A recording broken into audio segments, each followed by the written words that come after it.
Hello friends, दोस्तों आज India आज़ाद है। इस आज़ादी के पीछे ना जाने कितने फ्रीडम फाइटर्स ने और कितने लोगों ने अपनी कुर्बानी दी है। आइए जानते हैं आज के इस वीडियो में।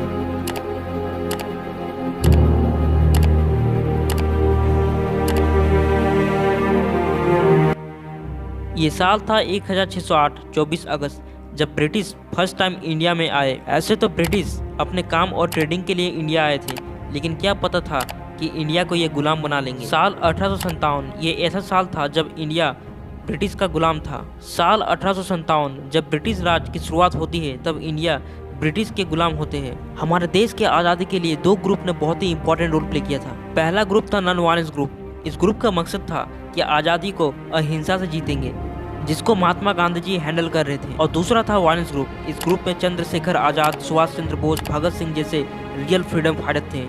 ऐसे तो आज़ादी की जंग बहुत पहले छिड़ चुकी थी। अफ्रीका में पूरे 21 साल रहने के बाद 9 जनवरी 1915 में गांधी जी की इंडिया में एंट्री होती है और आने के 2 साल बाद वे अपना पहला आंदोलन शुरू करते हैं, चंपारण सत्याग्रह।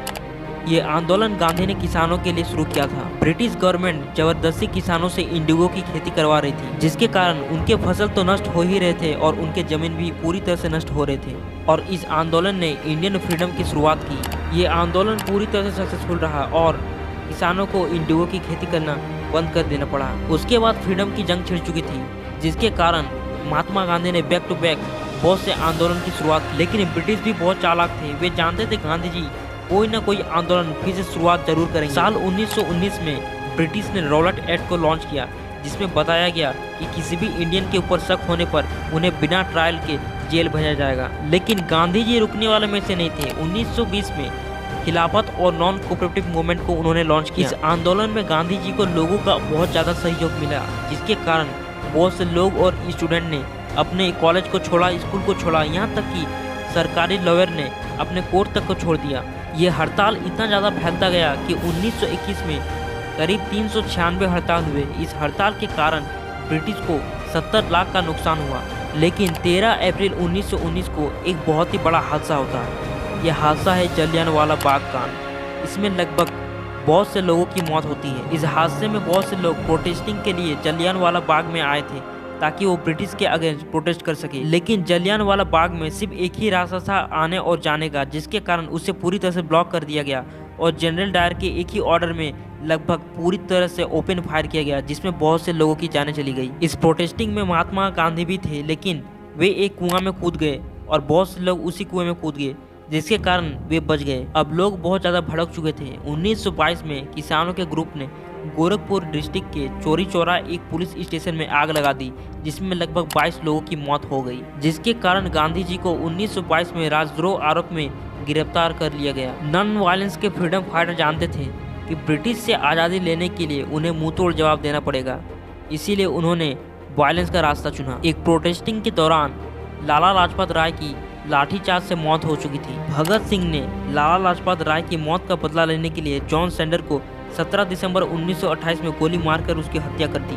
वो सिर्फ यहाँ नहीं रुके। 8 अप्रैल 1929 में उन्होंने असेंबली में एक बॉम्ब फेंका और बॉम्ब फेंककर वहाँ से भागने की बजाय वहीं रह गए।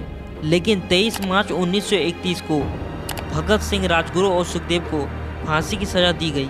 अब पूरे इंडिया में आज़ादी की लहर चल रही थी। इधर गांधी जी ने 1930 में साबरमती से 240 किलोमीटर दूर दांडी तट तक मार्च किया और नमक पे लगे टैक्स का विरोध किया। आज़ादी के लिए लड़ते लड़ते 27 फरवरी 1931 में चंद्रशेखर आज़ाद ने अपने आप को गोली मार ली, क्योंकि वो एक ऐसे जगह में फंस चुके थे जहां चारों तरफ उन्हें ब्रिटिश ने घेर लिया था। 1940 में गांधी ने क्विट इंडिया मूवमेंट को लॉन्च किया। इस मूवमेंट ने ब्रिटिश के पसीने छुड़ा दिए। यहाँ ये आंदोलन चल रहा था और उधर सुभाष चंद्र बोस अपने INA इंडियन नेशनल आर्मी को खड़ा कर रही थी, जिसने एक बहुत ही इम्पोर्टेंट रोल प्ले किया था। लेकिन 1943 में सुभाष चंद्र बोस की प्लेन क्रैश में मौत हो जाती है। इस दौरान 1939 से 1945 तक वर्ल्ड वॉर 2 का समय चल रहा था, जिसमें 1943 में बंगाल फेमिन आया और इसमें एक भूखमरी फैल गई, जिसके कारण लगभग 50 लाख लोगों की जानें चली गई।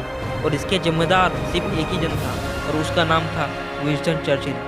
इस देश की आज़ादी में बहुत लोगों ने अपने को खोया। अब आज़ादी दूर नहीं थी। वर्ल्ड वॉर 2 के कारण ब्रिटिश का एक्सपेंशन पूरी तरह से हिल चुका था और पूरी तरह से खत्म हो चुका था। और गांधी के आंदोलन और हमारे फ्रीडम फाइटर्स चंद्रशेखर आजाद, भगत सिंह, सुभाष चंद्र बोस ने ब्रिटिश का वाट लगा के रखा था। अब ब्रिटिश भी जान चुके थे कि इंडिया पे कब्जा अब खत्म होने वाला है। ऐसे तो ब्रिटिश ने बहुत बार इंडिया से प्रॉमिस किया था कि अगर वो वर्ल्ड वार में उनकी मदद करे तो वे इंडिया को आज़ादी दे देंगे, लेकिन ऐसा नहीं हुआ। ये आंदोलन और आज़ादी का लड़ाई चलते रहा और फाइनली 15 अगस्त 1947 के आधे रात को हमारे इंडिया को आज़ादी मिली। 15 अगस्त 1947 ये एक बहुत ही उत्साहित माहौल था जहां पूरे इंडिया को आज़ादी मिल चुकी थी। ये दिन एक उत्साहित माहौल था जहां पूरे भारतवासी एक जगह जुट हुए और आज़ादी का झंडा को फहराया। इस देश को आज़ाद करने के लिए ना जाने कितने अनगिनत लोगों ने अपनी जान की कुर्बानी दी। आज इन फ्रीडम फाइटर्स के चलते ही आज हम आज़ादी की सांस ले रहे हैं, लेकिन ये कुर्बानी असफल नहीं रही। सैल्यूट है इन फ्रीडम फाइटर्स को अपने दिल से। जय हिंद, जय भारत।